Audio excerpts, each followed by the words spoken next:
Saudi আরবে এই বর্তমান সময়ে অনেকেই আসার জন্য পরিকল্পনা করেন এবং অনেকে ফ্যামিলি নিয়ে আসার জন্যও আপনারা কিন্তু অনেকটাই মরিয়ে থাকেন। কারণ সৌদি আরবে ফ্যামিলি নিয়ে আসার একটা সিস্টেম ইতিমধ্যেও চালু রয়েছে। আগে ফ্যামিলি নিয়ে আসলে ৩৯০ দিন মানে ১ বছর পর্যন্ত টাইম বেঁধে দেওয়া হতো, কিন্তু এখন নতুন নিয়মকানুন করার কারণে অনেকটাই হুমকির মুখে পড়ে গেছে যারা সৌদি আরবে ফ্যামিলি নিয়ে আসতে চাচ্ছেন তারা। অবশ্যই আপনার ফ্যামিলি যদি সৌদি আরবে নিয়ে আসতে চান, আপনি কিন্তু আগের যে সিস্টেমটা, এই সিস্টেমটা অনুযায়ী আপনার ফ্যামিলিকে আপনি ১ বছর পর্যন্ত রাখতে পারতেন ভিসা রিনিউ করে করে। মানে ৩ মাস পর মেয়াদ শেষ হলে আবার নতুন করে রিনিউ করে আপনি সৌদি আরবে আপনার ফ্যামিলিকে রাখতে পারতেন ১ বছর পর্যন্ত। কিন্তু এই যে এই টাইমটা আগে ভিসা নিলে এই টাইমটা কিন্তু শো করতো।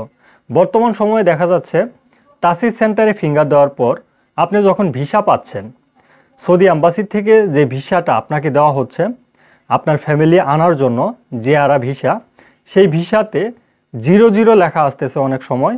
আবার ভিসা স্ট্যাম্পিং সম্পূর্ণ শেষ হয়ে গেলে দেখা যাচ্ছে যে ৪৫ দিনের সময় পাচ্ছেন, ৪০ দিনের সময় পাচ্ছেন, ৩০ দিনের সময় পাচ্ছেন, এরকম কিন্তু আসতেছে।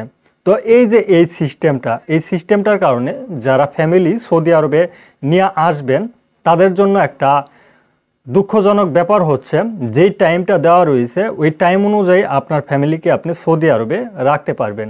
আর এই টাইম শেষ হওয়ার আগেই আপনার ফ্যামিলিকে বাংলাদেশে পাঠিয়ে দিতে হবে, নয়তো কিন্তু অনেকটাই জটিল সমস্যায় পড়তে পারেন। তো এটা হওয়ার কারণটা কি, আর এটা করার সিদ্ধান্ত নেওয়াটার কারণটা কি? আসলে অনেক ধরনের ভিসা আপডেট আনতেছে সৌদি সরকার। আমেল আইডি, আমেল মঞ্জিল, তাব্বাক মঞ্জিল, বিভিন্ন ধরনের ক্যাটাগরির ভিসার আপডেট নিয়ে আসতেছে। সেই আপডেটের কারণে কিন্তু এই সমস্যাটা হচ্ছে।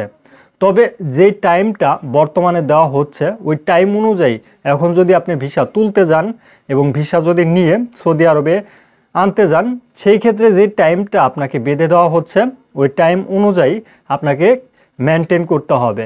যদি টাইম ওভার হয়ে যায় সেক্ষেত্রে কোনোভাবেই রিনিউ করার সুযোগ পাবেন না।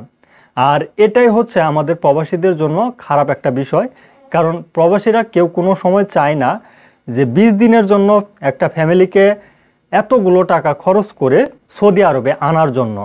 তো এটা কিন্তু অবশ্যই আপনাদের জন্য এবং যারা ফ্যামিলি আনবেন তাদের জন্য একটা দুঃখজনক ব্যাপার।